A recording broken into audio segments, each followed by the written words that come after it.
yaa ngi sëmb ci géej di reeku lab lan moo weddi ne suba mën nga dugg réanimation lan moo weddi ne suba mën nga dugg ci kaso bi. man seeti naa benn prisonnier fii ci kaso bi koo xam ne bi ñu ko jàppee léegi est-ce que mën na 3 mois commandant bi ko jàppoon fii may waxee ak yow mi ngi ci kaso bi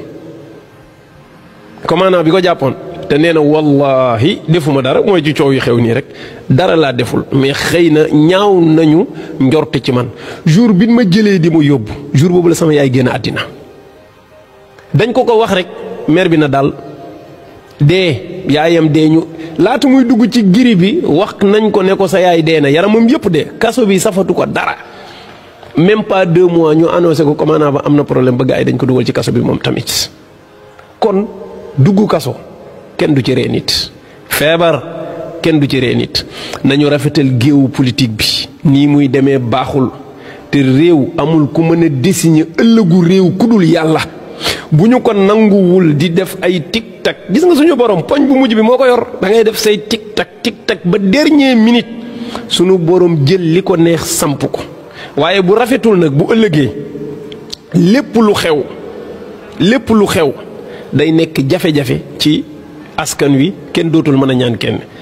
mais précédent bii ñu nekk tey bu beneen président ñëwee di liquider benn adversaire am wala muy liquider ñi bokkoon ci Benno Bokk Yaakaar kan moo mën a ñaan kooku pour mu may la kooku bu la mayul yow lan nga ko mën a wax kooku boo ko ñaanee te mayu la lan nga ko mën a wax parce que dañ naan président Macky Sall bi mu ko fi def boo waxee danaa non justice day def liggéeyam waaye léegi ëllëg ñoom bu keneen ñëwee di leen topp est-ce que ñu ngi xalaat bu nit ñi naan non lii c'est pas normal ñu ne non force restera à la loi.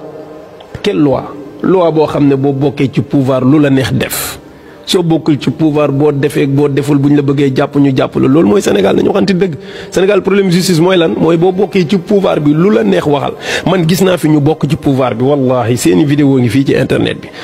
taxaw nañu woote rey nit taxaw nañu woote taal télévision Walfadjri vidéo fang ñëpp di leen xool taxaw nañu saaga aw askanu lëmm taxaw nañ ci digg assemblée de ministre de l'intérieur wutal ay buum ku fi lappi ñu jël la takk la ba nga dëgër sóob la ci géej gi te dara du yëngatu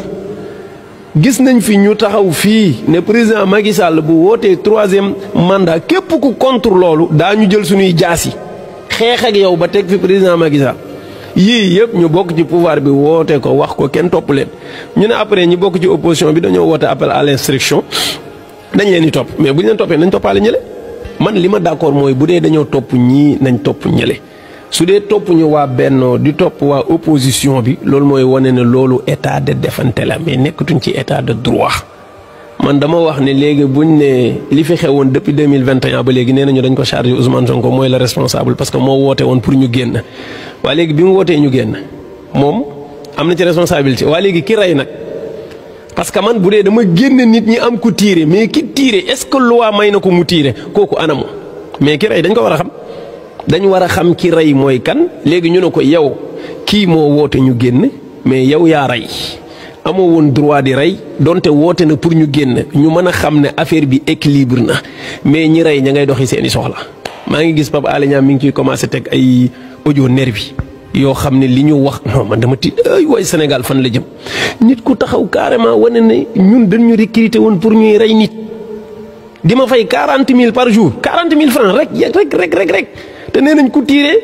maanaam boo góorgóorloo ba rey ci da ngay am prime. xam naa Imam mbirum audio boobu ngay wax sax foofu la ñuy dem ñu tegal ko suñu mbokk internet yi ñu déglu ko